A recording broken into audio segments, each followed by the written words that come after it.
Diseño inteligente, Darwin contra Dios, episodio 2. La evolución ha realizado una predicción y la ha acertado. Así que, ¿la genética moderna y la biología molecular apoyan la teoría de la evolución? La avalan incluso en los detalles. Cuanto más nos acercamos a los detalles del genoma humano, más fuerza adquieren las pruebas. Darwin no conocía la biología molecular ni el ADN, aunque hoy en día son los campos de los que proceden la mayor parte de las pruebas. Pensadlo un poco. Una persona del siglo XIX hacía predicciones que hoy se confirman en los laboratorios de biología molecular. Confirma que era una teoría muy buena. No ha habido ni una sola observación, ni un experimento durante 150 años que contradiga las líneas generales de la teoría de la evolución. Cualquier teoría que se mantenga en pie durante 150 años es una muy buena teoría. Eso es la evolución. Y la comprensión de la evolución, tal como la había planteado Darwin, ha descubierto muchos secretos sobre la vida junto a la genética. Es un esquema explicativo en el que se enmarca el resto de la biología. Lo usamos en sus aplicaciones prácticas, en la medicina, en la agricultura, en la industria. Si tenemos vacunas contra la gripe, es gracias a nuestro conocimiento sobre la evolución. En muchos casos supone una gran diferencia. No es algo que tuvo lugar en el pasado, es algo que ocurre ahora. Si la evolución ha superado el examen, ¿qué podemos decir sobre el diseño inteligente? ¿Sigue las mismas normas? Si se alega que hay una causa no natural, una fuerza espiritual, no tendré manera de ponerlo a prueba. Entonces, ¿las causalidades sobrenaturales no se consideran parte de la ciencia? Sí. Pido disculpas al tribunal, pero soy fan de los Red Sox de Boston y no puedo resistirme. Podríamos decir que el motivo por el que los Red Sox se recuperaron después de perder 3 partidos contra los Yankees de Nueva York fue porque Dios estaba harto de ver ganar a George Steinbrenner y quería ver una victoria de los Sox. Le sorprendería la cantidad de gente de mi pueblo que cree que esa es una explicación lógica para lo que sucedió el año pasado. Y podría ser cierta. Pero no sería ciencia. No es algo científico. Y está claro que no podemos demostrarlo. El problema principal del diseño inteligente es que no podemos usarlo para explicar el mundo natural. Es un argumento negativo. Dice que la teoría de la evolución no funciona y que por eso todo está hecho por un diseñador. Si la evolución no funciona, ganamos por defecto. Pero cuando les preguntas, ¿qué os explica el diseño inteligente sobre la naturaleza? ¿Os explica qué hizo el diseñador o qué usó para crear las cosas? ¿Su finalidad? ¿Os dice cuándo lo hizo o por qué lo hizo? ¿Os dice algo de todo eso? Se trata de un argumento negativo y no se puede hacer ciencia partiendo de un argumento negativo. Después de 3 semanas de declaraciones sobre la naturaleza de la ciencia, las pruebas a favor de la evolución y los errores del diseño inteligente, los demandantes habían presentado su caso. Viendo el juicio, aprendía sobre la teoría de la evolución y sobre el lugar que ocupa en el siglo XXI.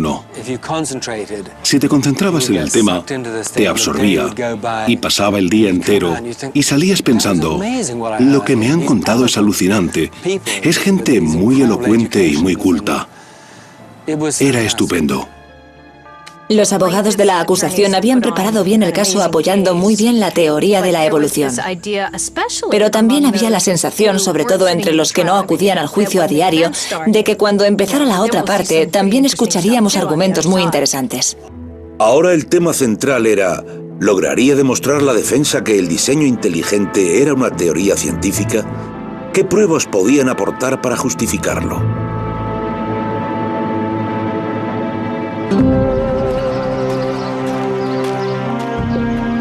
Mientras la batalla en el Tribunal Federal se intensificaba, el ambiente en Dover había pasado de ser hostil a ser peligroso. Tammy Kitzmiller, la principal demandante que tenía una hija en la clase de biología de bachillerato del Instituto de Dover, había empezado a recibir correos con amenazas al iniciarse el juicio. Una es bastante inquietante. Creo que esta era la que tenía un párrafo. La última frase dice: Madeleine Murray apareció muerta por haber eliminado la oración y la lectura de la Biblia en las escuelas. Así que cuidado con las balas. Me aseguré de que mis abogados tuvieran una copia y de que llegara a manos del FBI. Nos atacaban por todos lados. La gente de la comunidad nos amenazaba en los periódicos. Nuestros propios compañeros de profesión comentaban sobre lo que estábamos haciendo en Dover. Preguntaban por qué dejábamos que sucediera. La gente de la comunidad nos llamaba ateos, algo particularmente ofensivo para dos miembros del departamento porque somos hijos de pastores.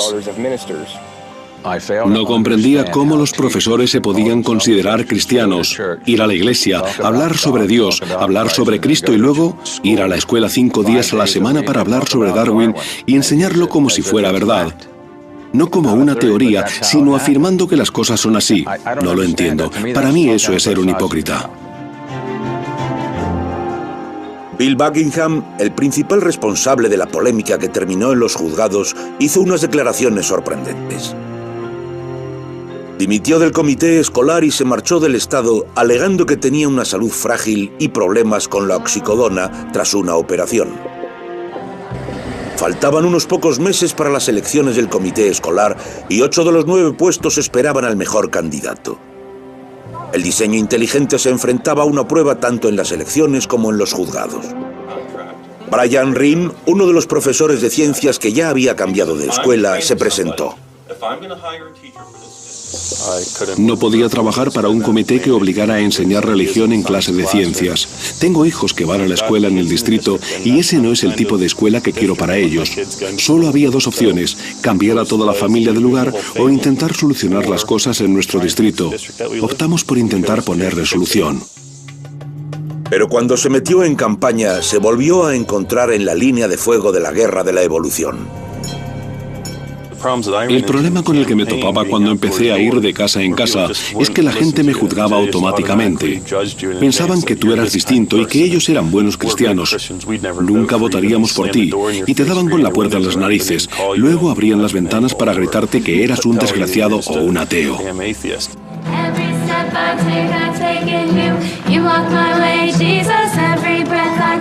Para los Ream era muy doloroso. Los dos participan activamente en su iglesia y dirigen un curso de verano sobre la Biblia. Tenemos un vecino que fue elegido para el comité escolar y era partidario del diseño inteligente. Hacía campaña y criticaba a nuestra familia.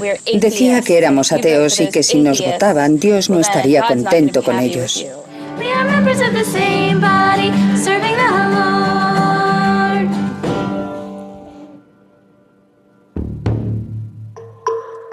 Para preparar el caso, la defensa había reunido a 8 expertos para que declararan, entre los que había varios miembros destacados del Discovery Institute, la organización de Seattle que aboga por el diseño inteligente. Pero de esas 8 personas, 5 no se presentaron a declarar. Los testimonios empezaron a fallar. Aún no sabemos qué sucedió, pero había algún tipo de desacuerdo entre el Discovery Institute y el despacho de abogados Thomas More sobre cómo había que llevar el caso. El canal Nova intentó entrevistar a algunos miembros del Discovery Institute en diversas ocasiones para hablar de este y de otros temas. Pero el instituto planteaba unas condiciones que no se ajustaban a la práctica periodística habitual. La defensa no necesitaba muchos declarantes para hacerse con la victoria. Nuestro objetivo no era refutar la teoría darwinista. Queríamos demostrar que hay científicos que creen que había datos empíricos que avalaban el diseño inteligente. Eso era todo.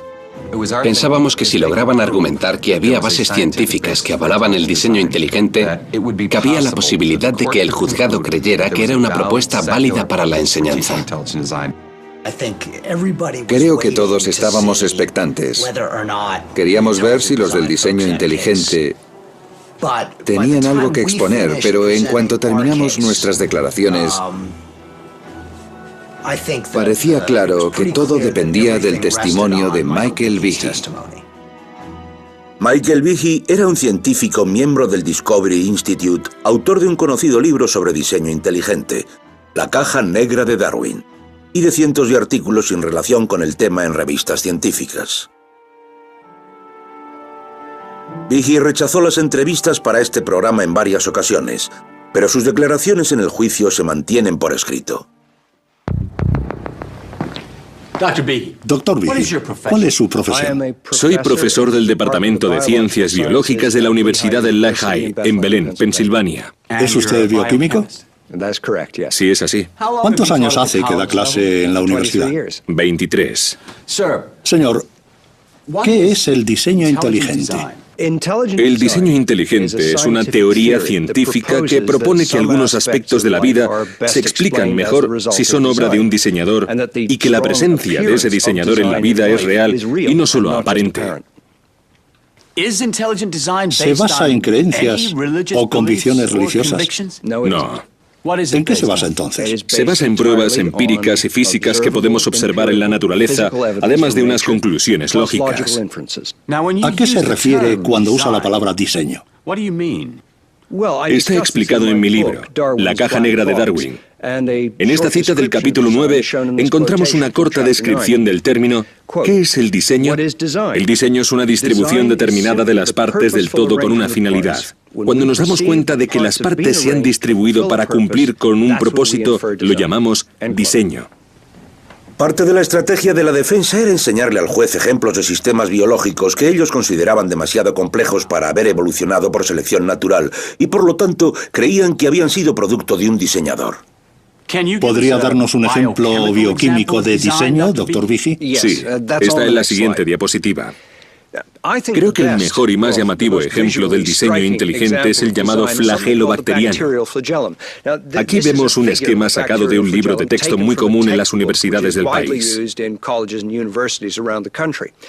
El flagelo bacteriano es literalmente el motor que las bacterias usan para nadar.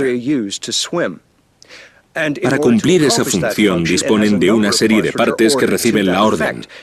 Esta parte de aquí, llamada el filamento, es el propulsor. El motor es rotatorio. La mayoría de la gente a quien le explican su función entiende que estas partes reciben una orden con una finalidad y eso indica el diseño. Bajo el microscopio parece que las bacterias propulsadas por el flagelo hagan acrobacias. Dan vueltas y giran en espiral gracias a ese filamento en forma de látigo. El propulsor recibe la fuerza de un motor diminuto que forma parte de una estructura compleja compuesta por 40 tipos de proteínas. El flagelo bacteriano tiene un aspecto parecido a la descripción que Julio Verne hacía del futuro. Tiene una apariencia mecánica, con engranajes y colas que se mueven. Y según Behe, si falta alguno de los elementos del sistema, el motor no funciona. Behe dice que estos sistemas son complejidades irreducibles, un término acuñado por él, y afirma que no pueden haberse desarrollado de manera natural. Hay ciertos aspectos de la vida, organismos, órganos e incluso células que solo pueden haber aparecido como unidad. En otras palabras, no pueden haberse formado por la combinación de unas partes, ni en millones y millones de años. Deben haberse creado como un todo, juntos, como unidad, porque su composición funciona muy bien y si quitamos una parte dejan de actuar. ¿Hay otros científicos que certifican el diseño del flagelo? Sí. Por favor, ¿pueden pasar a la siguiente? En 1998, un hombre llamado David de Rozier escribió un artículo para la revista Cell, una publicación de gran prestigio titulado La vuelta de la tuerca, el motor del flagelo bacteriano. El autor es un profesor de biología de la Universidad de Brandeis en Massachusetts que ha dedicado la mayor parte de su carrera al motor del flagelo bacteriano. En el artículo afirma, cita textual, el flagelo parece un diseño humano, más que el de otros motores.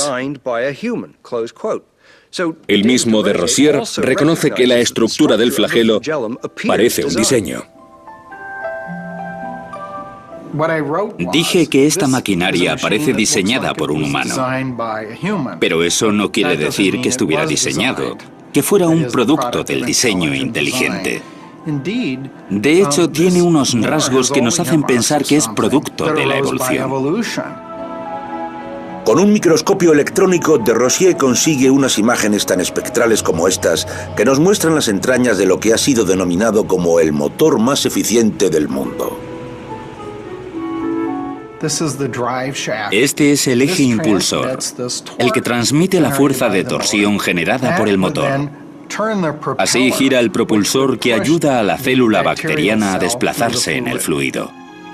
Michael Behe afirma que el flagelo no puede haber evolucionado, ya que sus partes no tienen una función concreta, y la selección natural no puede actuar hasta que estén todos unidos. Pero las pruebas que refutan la complejidad irreducible provienen de una pequeña jeringuilla que inyecta veneno y que se encuentra en las bacterias más desagradables.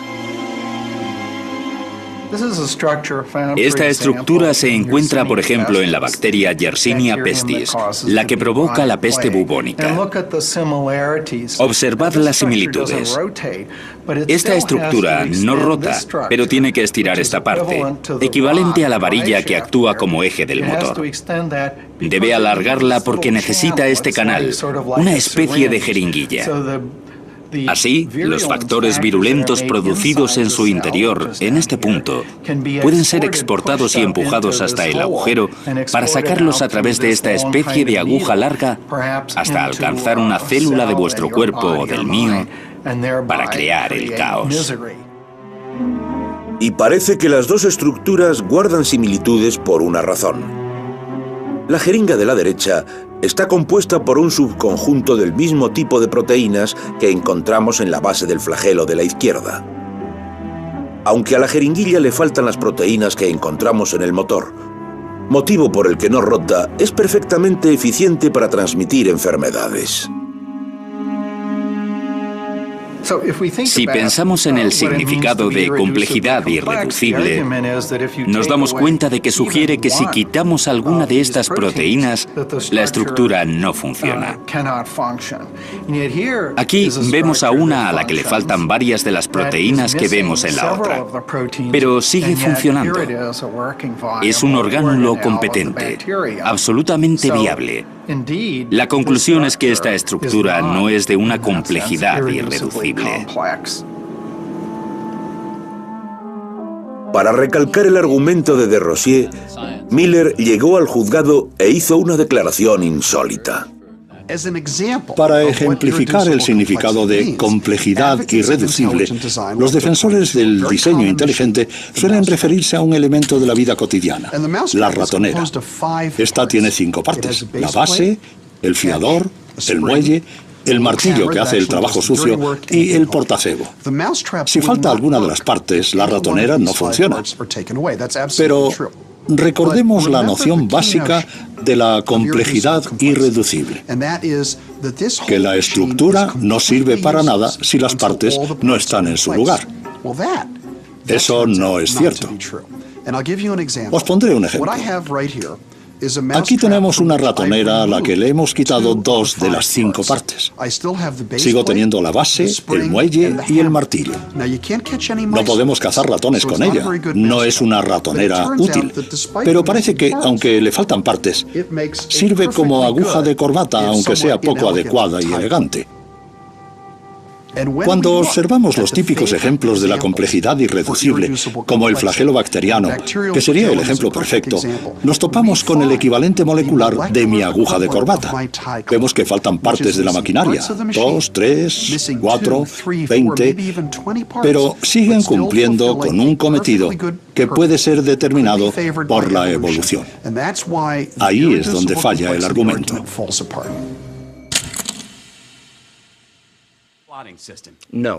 Pero Behe declaró que los organismos microscópicos no son los únicos completamente irreducibles.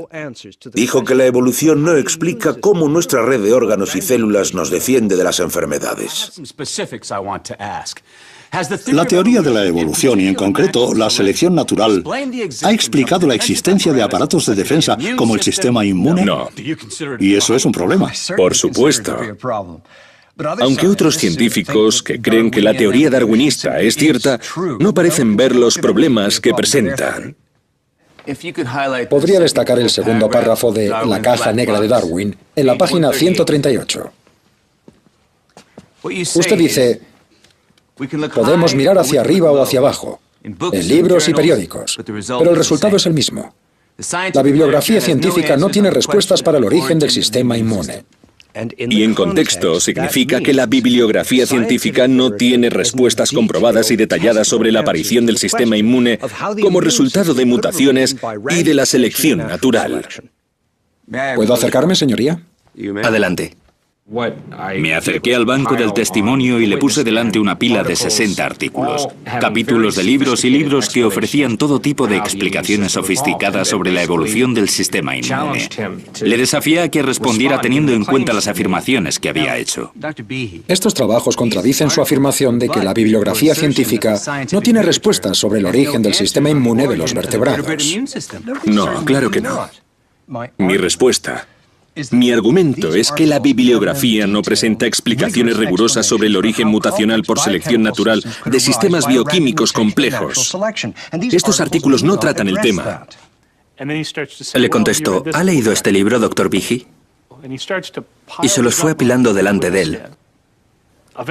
Llegó un punto en que Behe se había quedado enano comparado con la pila de bibliografía científica sobre el origen del sistema inmune.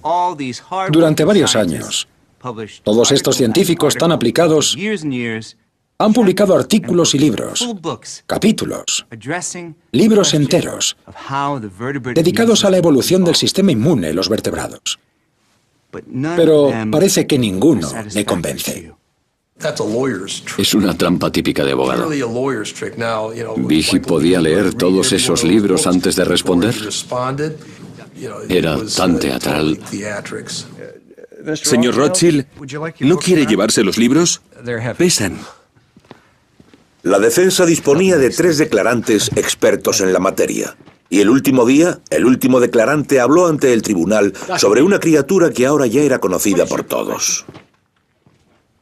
Soy el Dr. Scott Minnick, profesor asociado de microbiología en la Universidad de Idaho. ¿Podría darnos un ejemplo de diseño a nivel molecular? Esto es un flagelo bacteriano. Es el sistema sobre el que trabajo. Ya lo hemos visto. Lo sé. Le ampliarán los comentarios, señoría. Me siento como el quinto esposo de Sasa Gabor. Sé lo que tengo que hacer, pero no puedo conseguir que sea emocionante. Lo intentaré. Está usted especializado en la investigación del flagelo, ¿correcto? Así es. Y ha realizado experimentos con él. Sí. Y ha escrito artículos revisados sobre el tema. Sí.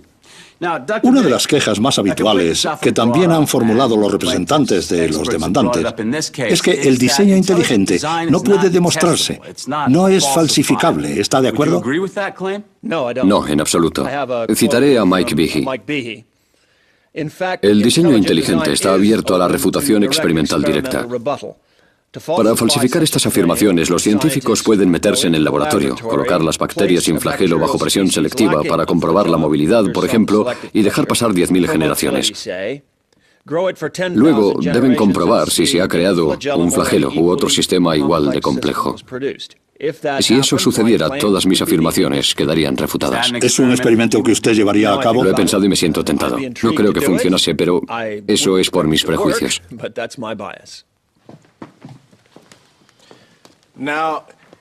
Así que afirma que el diseño inteligente puede probarse. Eso es. El diseño inteligente, según usted, no se ha comprobado porque ni usted ni el señor Behe han llevado a cabo el experimento que sugieren podría confirmarlo. Dele la vuelta y mírelo desde la perspectiva de los rasgos evolutivos. ¿Se han comprobado? ¿Entiende lo que le digo, Steve? Quiero decir que es un problema presente en los dos bandos. Mientras los bandos seguían la batalla en los juzgados, el choque entre el diseño inteligente y la evolución causaba estragos en Dover. Lori Livo, reportera del periódico local, estuvo presente en todas las jornadas de las declaraciones, y el conflicto empezó a separarla de su padre. Creía que Dios tenía que estar presente en la clase de ciencias. No creía en la ciencia. Estaba preocupado por mí, porque creía en la evolución. Llegó a decirme, ¿crees que venimos de los monos? En ese momento yo estaba muy quemada por el juicio No tuve la paciencia que debería haber tenido. Y le contesté, sí, creo en la evolución, papá. Nos peleábamos todas las mañanas. Si crees en el cielo y el infierno y en que debes salvarte, no te importa nada más. Ni la primera enmienda, ni la ciencia, ni el debate racional. Todo lo que te interesa es que te volverás a reunir con tus seres queridos. Enseñar el concepto tradicional de la evolución darwiniana, de que el hombre desciende de formas de vida inferiores, es recibir una bofetada para mí. Quita toda la dignidad de la vida humana. Lo que le da la dignidad al hombre es saber que estamos hechos a imagen y semejanza de Dios. Él es el creador y creó el mundo con unas intenciones, valiéndose del diseño. Me preocupa que el sistema educativo adoctrine a nuestros chicos para que tengan un concepto distinto sobre la humanidad. Nunca he escondido que soy católico romano. Una larga tradición de estudios de la Iglesia Católica afirma que la verdad es única y que la ciencia y la religión deberían vivir en armonía. Pero eso no convierte la fe en una propuesta científica. Creo, como muchos creyentes, que tanto la fe como la razón son regalos de Dios y que si Dios existe, la fe y la razón deberían complementarse en lugar de mantener un conflicto.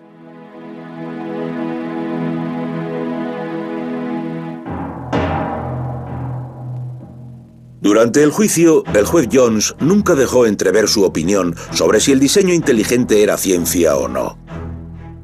Pero la ciencia no era el único tema que se trataba en el tribunal. El punto álgido del juicio era la resolución sobre un tema que emergía de una cuestión distinta. ¿El comité escolar tenía motivos religiosos para introducir el diseño inteligente en las clases? Si fuera así, sería una violación de la primera enmienda de la Constitución de Estados Unidos, la cláusula de la separación que ordena la separación Estado-Iglesia. Para imponernos, debíamos demostrar que el comité había intentado promocionar la religión o que su política tenía como finalidad la promoción de la religión.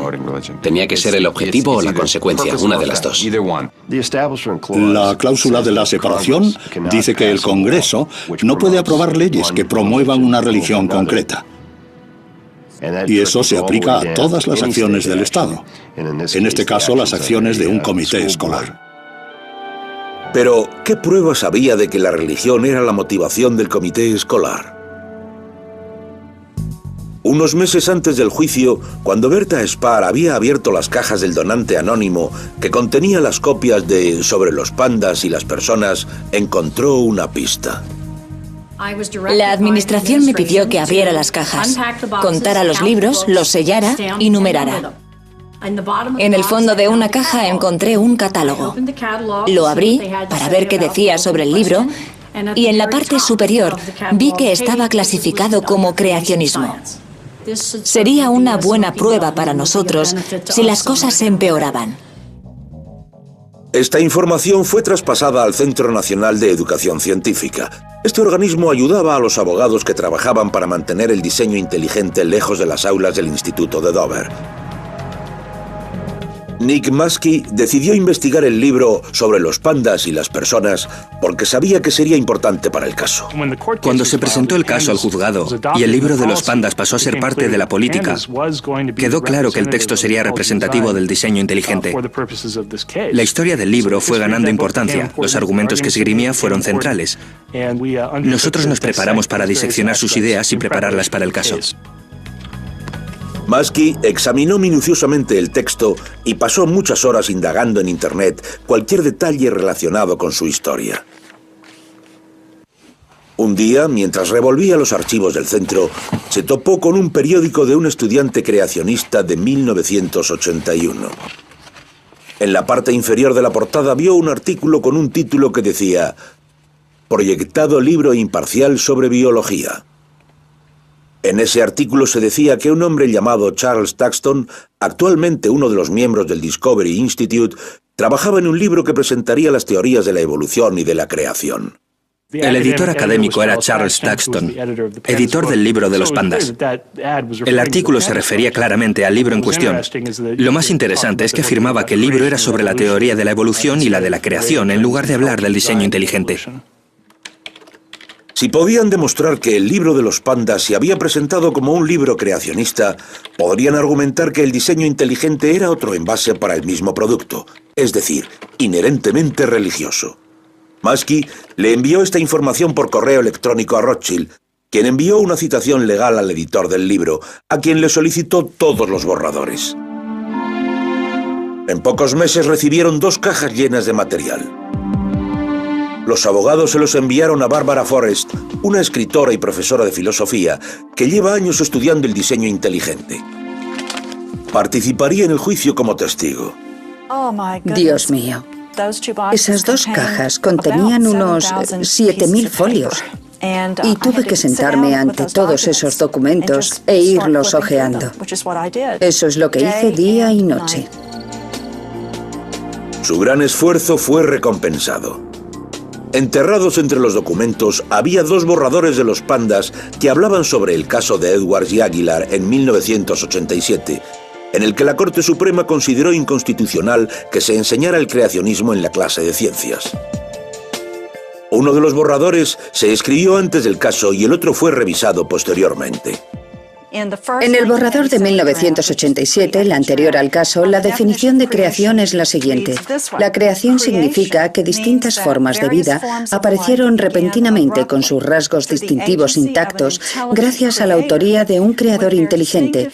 Los peces tenían aletas y escamas, los pájaros plumas, picos y alas, etc. La misma definición en el segundo borrador dice: diseño inteligente significa que distintas formas de vida aparecieron repentinamente con sus rasgos distintivos intactos gracias a un agente inteligente. Los peces tenían aletas y escamas, los pájaros plumas, picos y alas, etc. Es la misma definición. En la primera aparecen términos propios del creacionismo y en la segunda son términos del diseño inteligente. Todos decían que el diseño inteligente era una nueva etiqueta para el creacionismo, pero no habríamos soñado en encontrarlo por escrito para poder presentarlo como prueba en un juicio. Y se convirtió en la mejor prueba de la que disponíamos en el juicio. El testimonio de Barbara Forrest representaría un argumento definitivo que justificaba que el comité estaba mezclando la religión en la clase de ciencias. Y al comparar las versiones de Sobre los pandas y las personas, se dio cuenta de que los autores habían hecho las revisiones a toda prisa. Al corregir el manuscrito, no cambiaron todas las palabras completamente. He encontrado la palabra creacionistas. Y en lugar de sustituir toda la palabra, hicieron algo así. El resultado es defensores del diseño, con la C delante y el final istas de la palabra creacionistas. Así que el término de la transición quedó como defensoristas del C-diseño. Ahora todos lo llaman el eslabón perdido entre el creacionismo y el diseño inteligente. Tenemos el fósil transicional de la evolución de esa palabra. En su declaración, Barbara Forrest no se centró exclusivamente en el linaje creacionista de los pandas. Citó una entrevista en una revista cristiana, dejando que uno de los líderes del diseño inteligente, Paul Nelson, hablara por sí mismo. La pregunta era: ¿el diseño inteligente es solo una crítica de la teoría de la evolución o tiene más que ofrecer? ¿Brinda las respuestas que la humanidad necesita? Y esta es la respuesta, cito: sin duda, el reto más grande al que se enfrenta la comunidad científica es desarrollar una teoría completa sobre el diseño biológico. Ahora mismo no disponemos de esa teoría y eso es un problema. Sin una teoría es muy difícil saber cómo hay que dirigir la atención en una investigación. Tenemos gran cantidad de intuiciones y varias nociones como la de complejidad irreducible, pero de momento no hay una teoría general del diseño biológico. Termina la cita.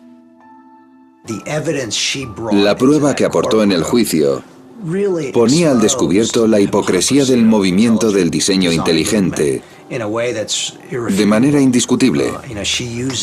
Usó su propio lenguaje, cosas que ellos habían dicho y hecho, para demostrar que ellos mismos sabían que eso no era ciencia. A Michael Behe le preguntaron cómo definiría ciencia. Doctor Behe, según su definición, el diseño inteligente es una teoría científica. ¿No es cierto? Sí. Si nos valemos de la misma definición, la astrología también es ciencia. ¿No es así? Según mi definición, una teoría científica es una propuesta explicativa que se centra en datos físicos y observables y en inferencias lógicas. En la historia de la ciencia hay muchos casos que ahora creemos que son incorrectos, pero que responden a esa definición. Sí, la astrología está entre esos casos, como la teoría del éter, de la propagación de la luz, como tantas otras. La teoría del éter está descartada. Así es. Pero usted lo ha dicho claro. Según su definición, en la que enmarcamos el diseño inteligente, la astrología también sería ciencia. Sí, correcto. Cuando uno relativiza las normas sobre lo que es ciencia y permite la entrada de lo sobrenatural, de los dioses, etc., está destruyendo lo que ha convertido a la ciencia en algo tan importante para el progreso de nuestra civilización en los últimos 500 años. Nos quedamos en la época anterior a la revolución científica. Es aterrador.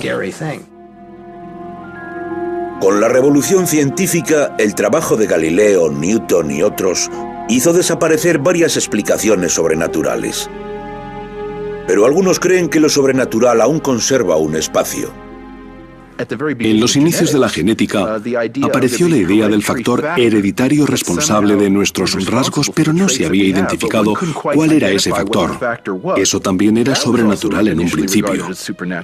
No podemos decir que lo sobrenatural no forma parte de la ciencia. Siempre ha estado presente y en varias ocasiones ha llevado a conclusiones muy valiosas. Parece que los evolucionistas hayan querido ignorar una parte muy importante de la historia.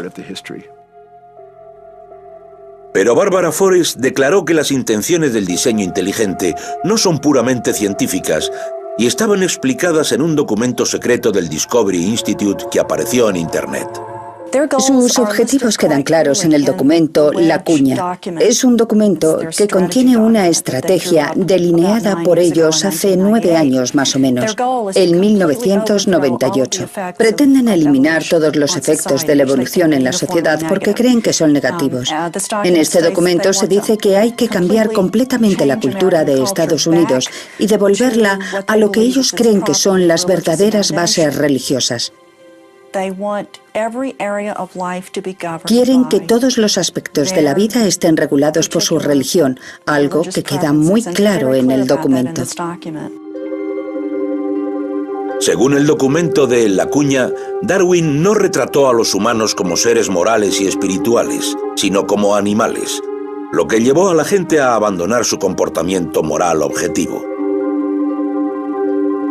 El documento establece unos puntos muy ambiciosos para derrocar este legado. Creer que el diseño inteligente es la perspectiva dominante en la ciencia y que el diseño inteligente permee nuestra vida religiosa, cultural, moral y política. Aunque no fue redactado por Philip Johnson, el artículo La Cuña es el resultado de una política más amplia inventada por él llamada la estrategia de la cuña. Sé que puede parecer algo siniestro y conspiratorio, pero la estrategia de la cuña, tal como la he expuesto, es simple e inocente. Cuando usamos una cuña para partir un tronco, empezamos a trabajar por el lado más afilado. Mi trabajo es ser ese lado afilado. Usar mis credenciales académicas y mis habilidades legales para informar de que hay algo que no funciona en la historia darwiniana. Pero no puedo dar respuesta a todas las preguntas. Y necesitamos más gente que conforme la parte más gruesa de la cuña y que den respuesta a las preguntas que requieren de conocimientos científicos. Con Michael Behe y los demás formando la parte más gruesa de la cuña, Johnson espera que su estrategia sirva para desbancar lo que para él son los efectos negativos de un siglo y medio de teoría darwinista. Cuando la historia darwiniana fue aceptada, tuvo un gran impacto cultural. Y si se desacreditara, ese impacto se revertiría y veríamos cambios en otras direcciones. Había algo escandaloso en toda esa información que se había reunido y que había sido confirmada por otras disciplinas, sobre todo por la genética. Y tener a otras personas negándolo, basándose en argumentos que no tenían nada que ver con la verdad, fue muy evidente durante el juicio. Mirabas al juez y pensabas, ¿cómo saldrá de esta? Porque estaba allí, era republicano, había sido elegido por Bush, que ha dicho que no tiene que haber jurado, que deberían enseñar las dos teorías. Pensabas, ¿qué hará? Fueran cuales fueran las razones del Discovery Institute, del movimiento del diseño inteligente o de los autores de los pandas, el juez Jones debía centrarse en los motivos del comité escolar de Dover. Señor Buckingham, le enseñaré la prueba P145. Tendrá que mirar el monitor. El libro que propusieron estaba lleno de referencias a Darwin.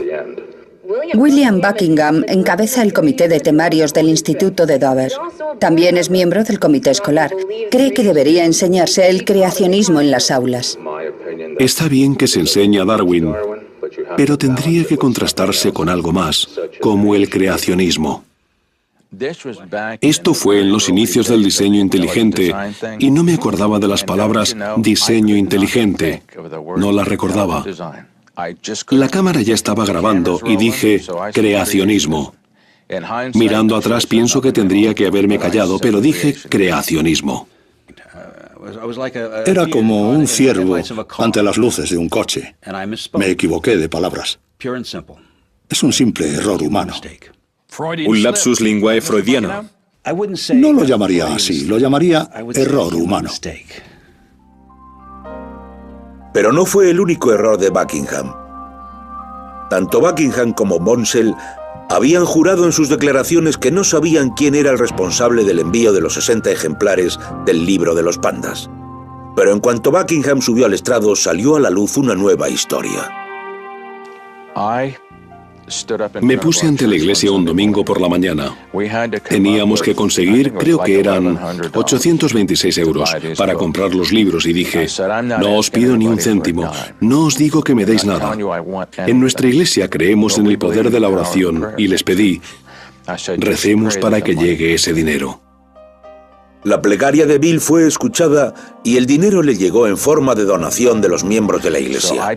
Así que deposité el dinero en mi cuenta, en la que compartimos mi mujer y yo, y preparé un cheque para la persona que tenía que comprar los libros. En ese momento, tenía entendido que algún comerciante de la comunidad cogería el dinero y los compraría para donarlos a la escuela. Yo no sabía quién era.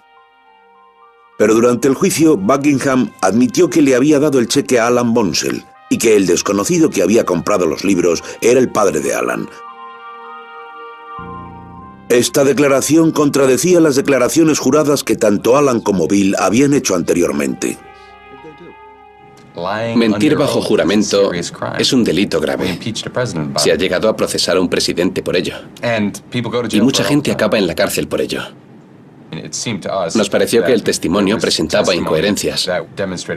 No puedo meterme en sus cabezas y saber hasta qué punto mienten, pero sé que lo hacen. Hicimos preguntas que deberían haber descubierto esa información y ellos no la dieron. Teníamos una sensación extraña, como cuando miras un programa sobre naturaleza y el león está a punto de atrapar a la gacela. Recuerdo haber pensado, Dios mío, el juez Jones matará a Bonsell. No podía mirarle. Entonces el juez se puso rojo de ira y le dijo: dígame por qué no dijo de dónde había salido el dinero para comprar el libro. Finalmente, Bonsell, ante la interrogación del juez, se puso nervioso, empezó a mover las manos, tartamudeaba y perdió la compostura que había mantenido hasta entonces. Finalmente dijo: fue un error.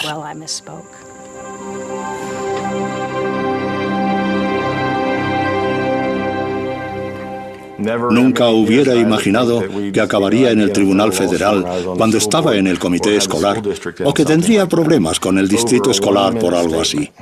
Por una declaración de 1 minuto. Una declaración.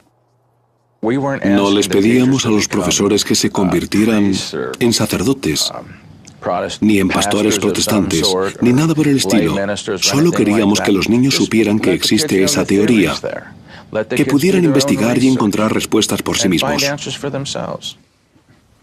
El juicio concluía con los últimos alegatos tras 6 semanas. Estos argumentos estaban tan divididos como el propio pueblo de Dover. ¿Qué debo tolerar? ¿Una mínima usurpación de mis derechos, según la primera enmienda? No lo haré.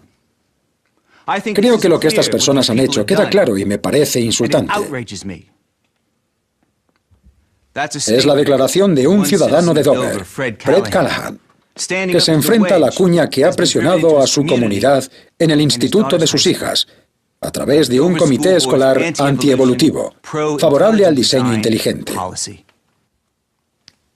Este juicio ha demostrado que el diseño inteligente es inconstitucional, porque se trata de una propuesta inherentemente religiosa, una forma moderna del creacionismo. No es solo el producto de personas religiosas. No solo tiene implicaciones religiosas, es, en esencia, religión.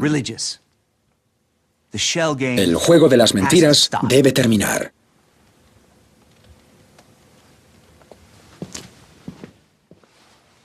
En resumen, señoría, sostengo respetuosamente que las pruebas presentadas por los demandantes no demuestran que el objetivo principal o la consecuencia principal de leer una declaración de 4 párrafos para informar a los estudiantes sobre el diseño inteligente como explicación alternativa a la propuesta de Darwin sobre el origen de la vida, o de facilitarles libros de consulta sobre el tema, amenaza en ningún modo la cláusula de separación de la primera enmienda a la Constitución de los Estados Unidos. Bien al contrario, las pruebas confirman que la política de la defensa tiene como objetivo avanzar en la teoría científica, informando a los estudiantes sobre una nueva teoría que les abriría nuevas y fascinantes perspectivas hacia un nuevo paradigma científico. El juez Jones dijo que pronto daría un veredicto.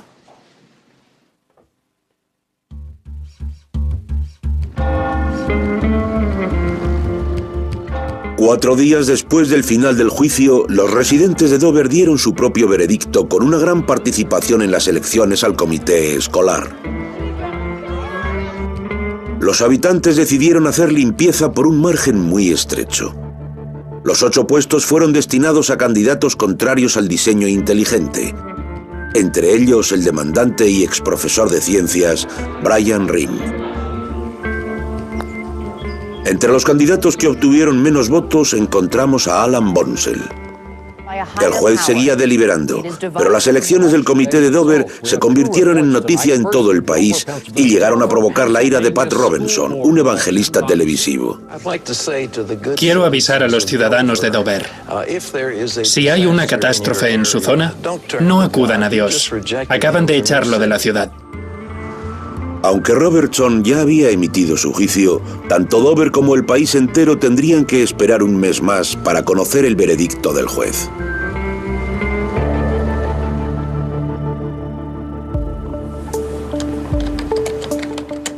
El 20 de diciembre de 2005, Jones dio su opinión por correo electrónico. Ese día fui a trabajar y sabíamos que la resolución se haría pública antes de mediodía. Estuve esperando la llamada. La decisión llegó a mi ordenador, creo que a las 10:37. El columnista que tenía detrás me oía leyendo desde el principio y me decía, lee el final, lee el final.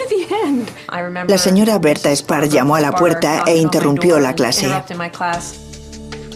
La decisión judicial, de 139 páginas, confirmaba que el diseño inteligente no era ciencia. El juez Jones declaró que era inconstitucional enseñar diseño inteligente en las aulas porque se introducía por motivos religiosos. Tanto los defensores del diseño inteligente como sus partidarios asumían una premisa falsa. Presuponer que la teoría de la evolución es contraria a las creencias sobre la existencia de un ser superior y de la religión en general. Puede que la teoría de Darwin sea imperfecta, pero el hecho de que ninguna otra teoría pueda dar explicaciones sobre todos sus puntos no implica que haya que impulsar una teoría alternativa basada en la religión en las clases de ciencias. Ni siquiera aceptar representaciones erróneas de propuestas científicas aceptadas. Los ciudadanos de Dover no recibían un buen servicio del comité escolar que votó por la política del diseño inteligente. Habló sobre la sorprendente estupidez de la decisión del comité escolar y declaró que varios de sus miembros habían mentido para protegerse y para esconder el objetivo real de la política del diseño inteligente. El peso de las pruebas indicaba que había sido un patrón pensado por el comité escolar para introducir el creacionismo en las clases de ciencias. El diseño inteligente era el vehículo que usaban para conseguirlo.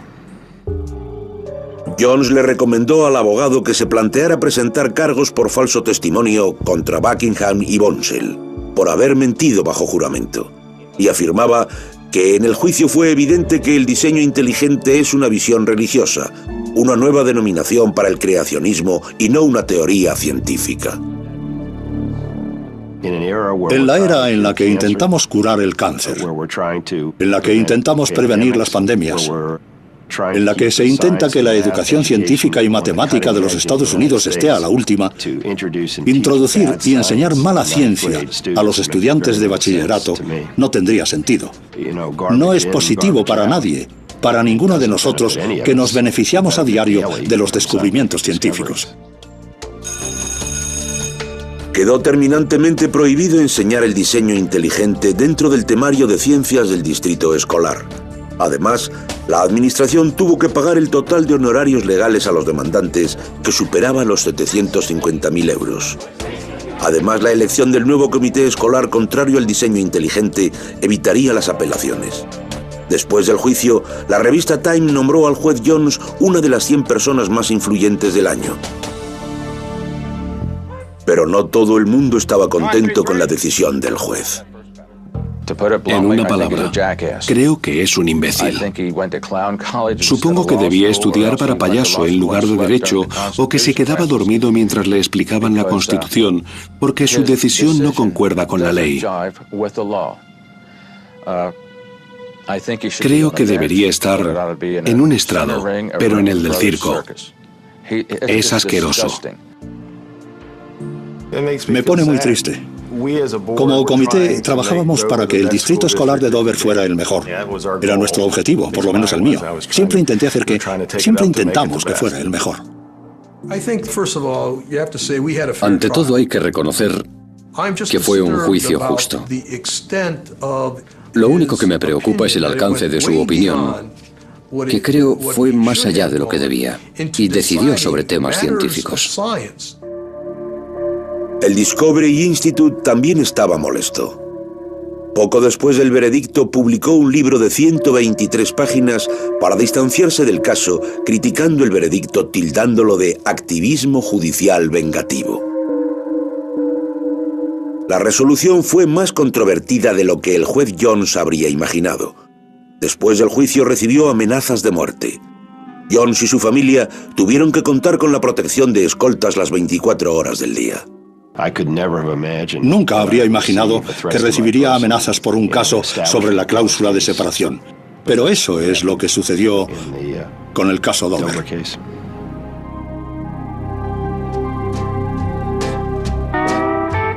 Para Lori Livo, la periodista del periódico local, el veredicto fue agridulce. Su padre murió 9 días después de que el juez anunciara la resolución. No lograron reconciliarse, pero Lori sigue siendo una firme defensora de la evolución. Recientemente su familia retomó la dirección de la emisora de radio y Lori presenta un programa semanal. Buenas tardes, vamos a escuchar a Johnny Cash. I talk to Jesus every day.